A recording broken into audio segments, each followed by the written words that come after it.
Baik, Assalamualaikum warahmatullahi wabarakatuh. Perkenalkan, nama saya Egy Saputra dengan NPM 1951030064 dari Prodi Akuntansi Syariah Fakultas Ekonomi dan Bisnis Islam UIN Raden Intan Lampung. Baik, di sini saya akan menjelaskan mengenai peradaban Islam di Indonesia sebelum dan sesudah kemerdekaan. Sebelumnya, saya akan menjelaskan mengenai sebelum kemerdekaan. Islam masuk ke Indonesia pada abad pertama Hijriah atau abad ke-7 sampai abad ke-8 Masehi.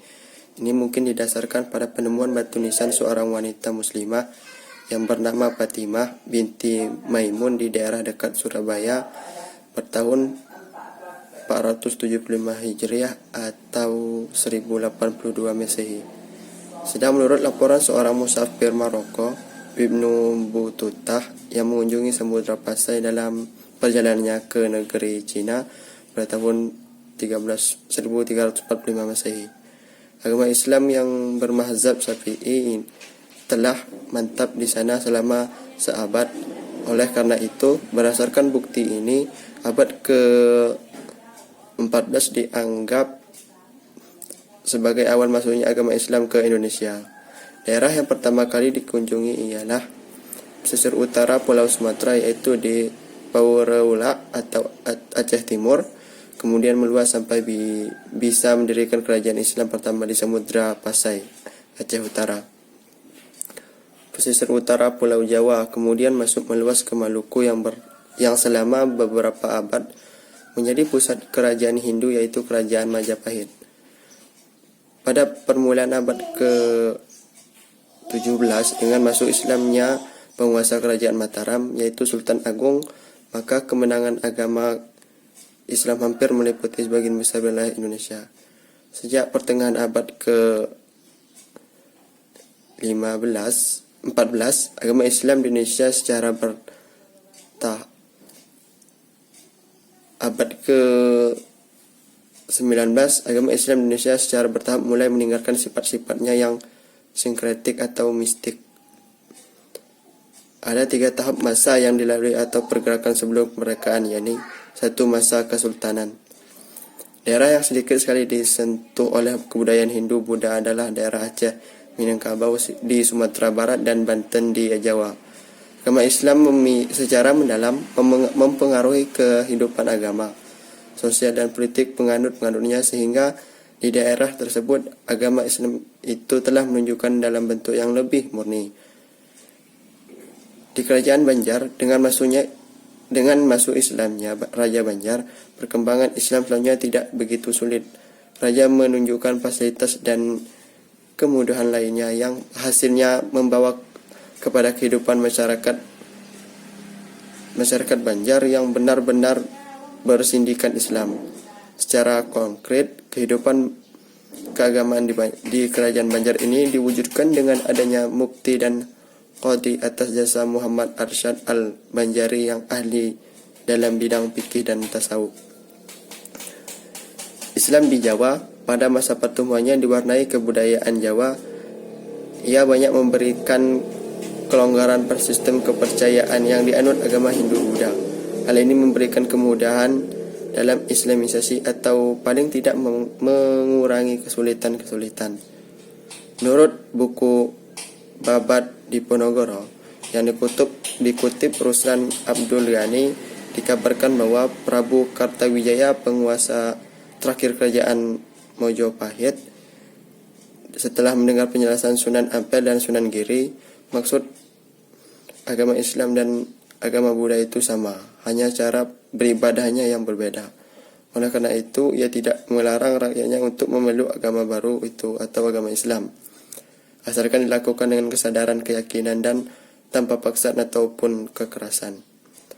Yang kedua, pada masa penjajahan. Dengan datangnya pedagang-pedagang baru Barat ke Indonesia yang berbeda watak dengan pedagang-pedagang Arab, Persia, dan India yang beragama Islam, kaum pedagang Barat yang beragama Kristen melakukan misalnya dengan kekerasan, terutama dengan teknologi persenjataan mereka yang lebih unggul daripada persenjataan Indonesia. Tujuan mereka adalah untuk menaklukkan kerajaan-kerajaan Islam di sepanjang pesisir Kepulauan Nusantara. Waktu itu, kolonial belum berani mencampuri masalah Islam, karena mereka belum mengetahui ajaran Islam dan bahasa Arab. Juga belum mengetahui sistem sosial Islam. Pada tahun 1808, pemerintah Belanda mengeluarkan instruksi kepada para bupati agar urusan agama tidak diganggu dan pemuka-pemuka agama dibiarkan untuk memutuskan perkara-perkara di bidang perkawinan dan kewarisan. Di tahun 1820 dibuatlah Stadsblad untuk mempertegaskan instruksi ini, dan pada tahun 1867 campur tangan mereka lebih tampak lagi dengan adanya instruksi kepada bupati dan wedana untuk menguasai ulama-ulama agar tidak melakukan apapun yang bertentangan dengan peraturan gubernur jenderal.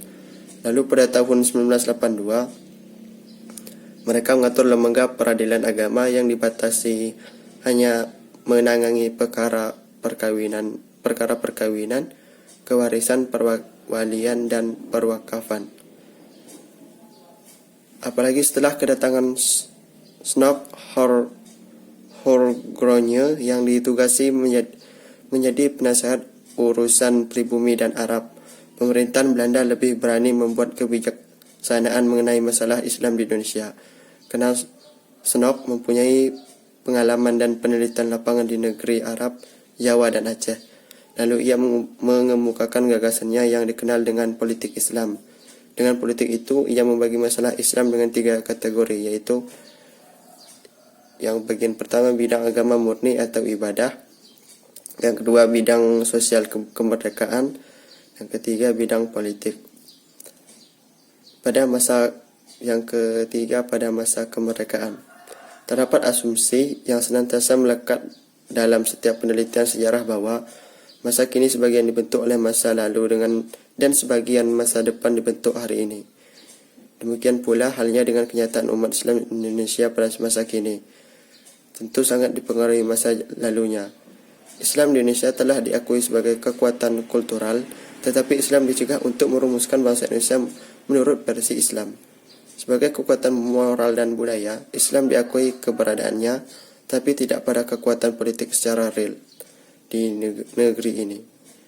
Seperti halnya pada masa penjajahan Belanda, sesuai dengan pendapat Snok Horgrogne, Islam sebagai kekuatan ibadah atau solat atau soal haji perlu diberi kebebasan. Namun, sebagai kekuatan politik perlu dibatasi. Perkembangan selanjutnya pada masa Orde Lama, Islam telah diberi tempat tertentu dalam konfigurasi bentuk atau wujud yang paradoks, terutama dalam dunia politik. Sedangkan masa Orde Baru tampaknya Islam diakui hanya sebatas sebagai landasan moral bagi pembangunan bangsa dan negara. Yang B, sesudah kemerdekaan. 1. Pra-kemerdekaan. Ajaran Islam pada hakikatnya terlalu dinamis untuk dapat dijinakkan begitu saja. Berdasarkan pengalaman melawan penjajah yang tidak mungkin dihadapi dengan perlawanan fisik, tetapi harus melalui pemikiran-pemikiran dan kekuatan organisasi seperti Budi Utomo 1908, Serikat Islam 1911, Muhammad 1912, Partai Komunis Indonesia 1914, Taman Siswa 1922, Nahdlatul Ulama 1926, Partai Nasional Indonesia 1927. Menurut Delernor, selain yang tersebut di atas masih ada organisasi Islam lainnya yang terdiri pada masa itu, di antaranya adalah Jamiat Khair 1905, Perserikatan Ulama 1911, Persatuan Indonesia Islam 1920, Partai Arab Indonesia 1934. Organisasi pembaharu terpenting di kalangan organisasi tersebut di atas adalah Muhammadiyah yang didirikan oleh Kiai Haji Ahmad Dahlan, dan Nahdlatul Ulama atau NU yang dipelopori oleh Kiai Haji Hasyim Asy'ari. untuk mempersatukan pemikiran guna menghadapi kaum penjajah, maka Muhammadiyah dan Nahdlatul Ulama bersama-sama menjadi sponsor pembentukan suatu federasi Islam yang baru yang disebut Majelis Islam A'la Indonesia atau Majelis Islam tertinggi di Indonesia yang disingkat MIAI, yang didirikan di Surabaya pada tahun 1937.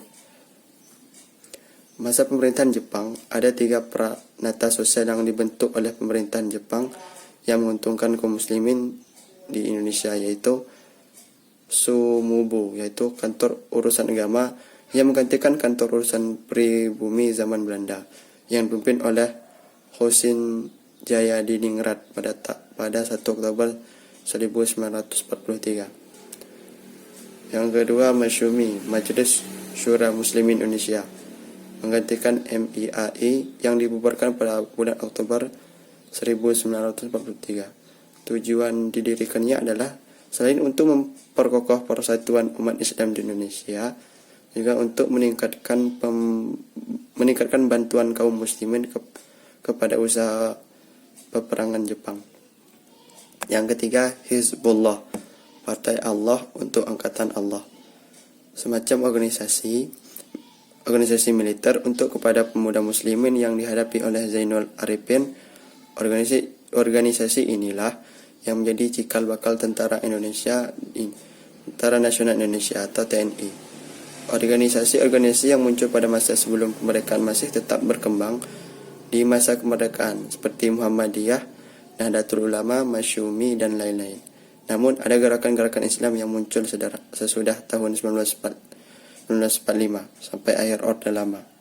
Gerakan ini adalah DI atau TII yang berusaha dengan kekerasan untuk merealisasikan cita-cita negara Indonesia. Gerakan kekerasan yang berada di Islam ini terjadi sebagai daerah di Indonesia, di antaranya di Pulau Jawa Barat pada tahun 1949 sampai 1962, di Jawa Tengah pada tahun 1965, di Sulawesi berakhir pada tahun 1965, di Kalimantan berakhir pada tahun 1963, dan di Aceh pada tahun 1953 yang berakhir dengan kompromi pada tahun 1957. Cukup sekian dari saya. Bila ada kesalahan saya mohon maaf. Wassalamualaikum warahmatullahi wabarakatuh.